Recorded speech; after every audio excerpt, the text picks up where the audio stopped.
Deixar de ser seguida pela mãe em redes sociais foi uma demonstração pública de que a relação entre a filha única e os pais estava em crise. Mas as divergências entre Larissa Manoela, Silvana e Gilberto não começaram este ano.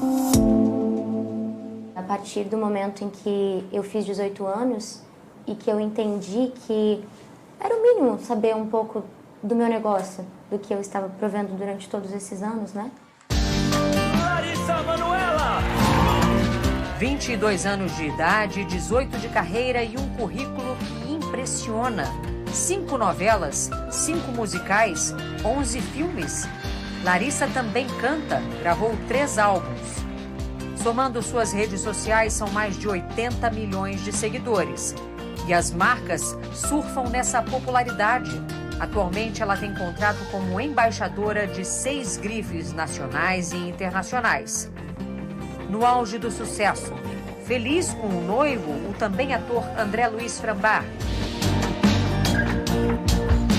Larissa se vê obrigada a dar explicações sobre sua intimidade. Estava insuportável para mim ouvir tantas mentiras, tanta deturpação, tanta distorção das histórias. Conflitos que, segundo ela, nada tem a ver com o noivo. Hoje ele é a minha escolha, é o meu parceiro de vida, meu noivo. A gente deseja construir esse futuro, mas toda essa situação se deu antes dele entrar na minha vida. Criança prodígio, Larissa Manoela começou a ganhar dinheiro muito cedo trabalhando como modelo. Saímos de Guarapuava, nossa cidade natal, no interior do Paraná, quando eu comecei, 4 anos de idade. E eu entendo que eles optaram por isso, por abdicar de suas vidas para estar comigo. Mas Larissa diz que mesmo depois da maioridade, não sabia quanto ganhava, quantos bens tinha. Começou a questionar os pais. E no último ano passou a ser mais incisiva nessa busca por informações. Eu só queria entender, então, esse negócio. Como estava essa questão financeira? Que nunca me era apresentado. Que eu não sabia o que eu recebia, o que estava sendo pago. Em uma conversa gravada por Larissa no fim do ano passado, a mãe reclama dessas cobranças. Quer me chamar de mercenária? Pode chamar. Mas que eu não vou abrir mão de 1 centavo é cuidar do seu dinheiro. O resto, você pode fazer aquilo que você quer. Como é que você recebia alguma coisa, algum dinheiro? Eu recebi uma mesada, mesmo. Qualquer tipo de pagamento, fosse uma passagem aérea, a compra de algo mais supérfluo, eu tinha que pedir autorização. Me dá um exemplo prático disso que você está falando. Por exemplo, idas à praia, onde você tem que pagar com maquininha, com agilidade, ou fazer um Pix, eu tinha que pedir.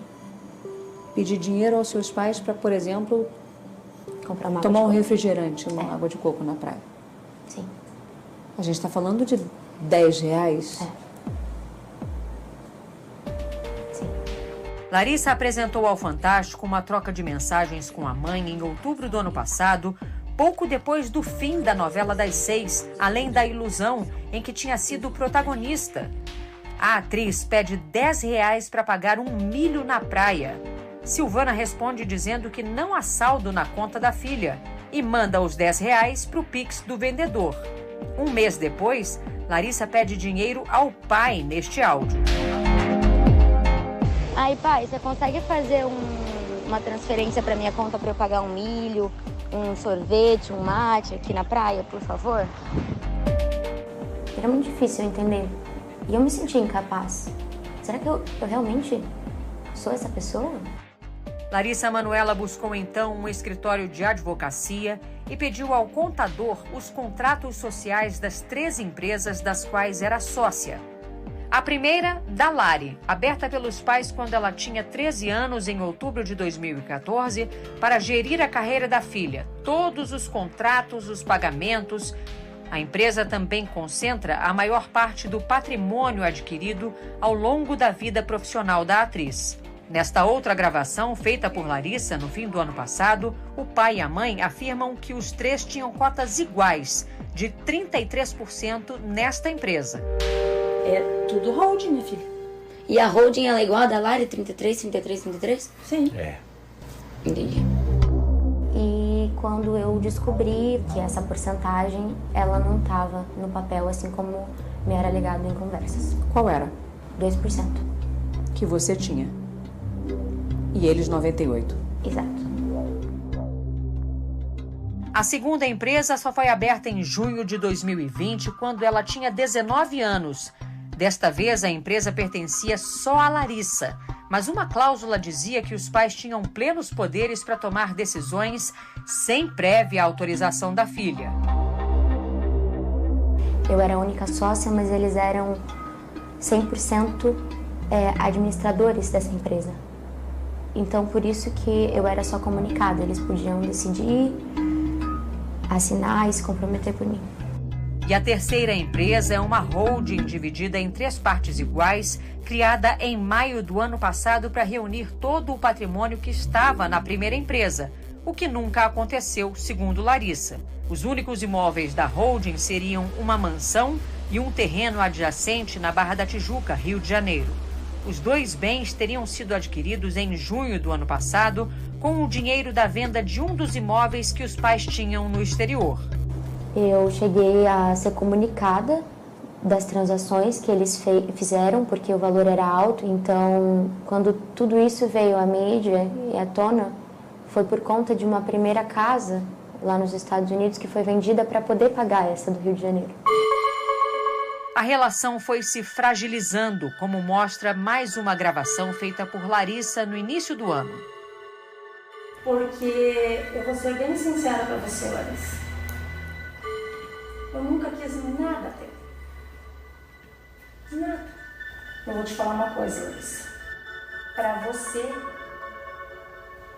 eu só vou ser título de mãe. Quando falar mãe, pra você, você só vai ter o título de mãe. É isso. Licença. Em março, Larissa e os pais se reuniram na presença de advogados para tentar uma redistribuição na sociedade das empresas. Eu propus a gente conseguir fazer essa divisão entre 60% para mim e 40% para eles. E quando a resposta voltou, através do advogado, 60-40 para eles e 40% para mim foi o que eu recebi. Para mim não fazia sentido, eu pensei, então vamos tentar chegar num acordo de 50-50. Os pais concordaram com a divisão meio a meio da empresa, mas segundo Larissa, desde que ganhassem 6% da renda da filha pelos próximos 10 anos. Como se fosse uma pensão, exatamente. E disse para eles que não haveria como ter essa porcentagem vitalícia, ou por 10 anos, o que fosse. Sem acordo, sem respostas. E eu cheguei a falar isso pro meu pai. Falei, eu prefiro perder o empresário do que perder meu pai. Eu a todo instante tentei fazer com que essa conversa, esse assunto, ele fosse desdobrado de uma maneira simples. O rompimento foi inevitável. Larissa tirou os pais da administração da sua empresa individual e começou a renegociar os contratos atrelados à da Lari, aquela empresa em que ela só tinha 2% para concentrar todos os rendimentos em uma única firma. É com essa firma que Larissa vai gerir a carreira. Além disso, ela conta que decidiu abrir mão de um patrimônio estimado em 18 milhões de reais e que deixou tudo para os pais. Eles até agora não assinaram o distrato das sociedades nas 2 empresas. Eles não assinaram? Não. Por quê? Eu não entendo. Larissa teve que notificá-los extrajudicialmente. A minha decisão de abrir mão de todo o meu negócio é porque eu tenho a plena certeza de que o meu caminho ele vai me trazer grandes conquistas. Eu tenho só 22 anos. Você não vai entrar na justiça para reaver seu patrimônio? Não. Não é minha vontade. Eu tenho a plena consciência de que essa minha escolha é para dar o conforto necessário para os meus pais. Em nota, a defesa de Gilberto e Silvana Elias dos Santos, pais da atriz, afirma que Larissa Manoela falta com a verdade quando diz que não sabia qual era o percentual dela na empresa da Lari, já que assinou uma alteração contratual em janeiro de 2020, na qual constava clara e expressamente o percentual de 2%. Segundo o advogado, também não é verdade que Larissa não tinha acesso a dinheiro no dia a dia, porque ela sempre teve e utilizou seus cartões de crédito com os quais sempre pôde comprar tudo o que desejou. De acordo ainda com a nota, a atriz distorce a realidade quando diz que tem dificuldade para negociar a saída das sociedades com os pais, uma vez que as notificações formais só foram recebidas por eles no início de agosto e que os pais estão dentro do prazo para as providências legais. O advogado afirma que é Larissa quem se recusa a conversar com a mãe e sequer responde às mensagens do pai. Por fim, a defesa diz que os pais acreditam ser extremamente triste e lamentável a opção de Larissa pela ingratidão, pela indiferença e pelo desrespeito, e que a atriz é amada incondicionalmente. Esse momento que eu me encontro hoje é o mais difícil da minha vida. Sabendo que essa ferida, ela está cicatrizando. E que os meus pais jamais vão deixar de ser meus pais. Eu jamais vou deixar de amá-los. Essa situação pode ser revertida? Eu quero acreditar. Eu acho que se o meu erro for acreditar, eu vou seguir errando. O que eu posso dizer por mim é que eu tenho esperança de, no futuro, a gente poder ter uma relação que é delicada, mas que é a nossa história.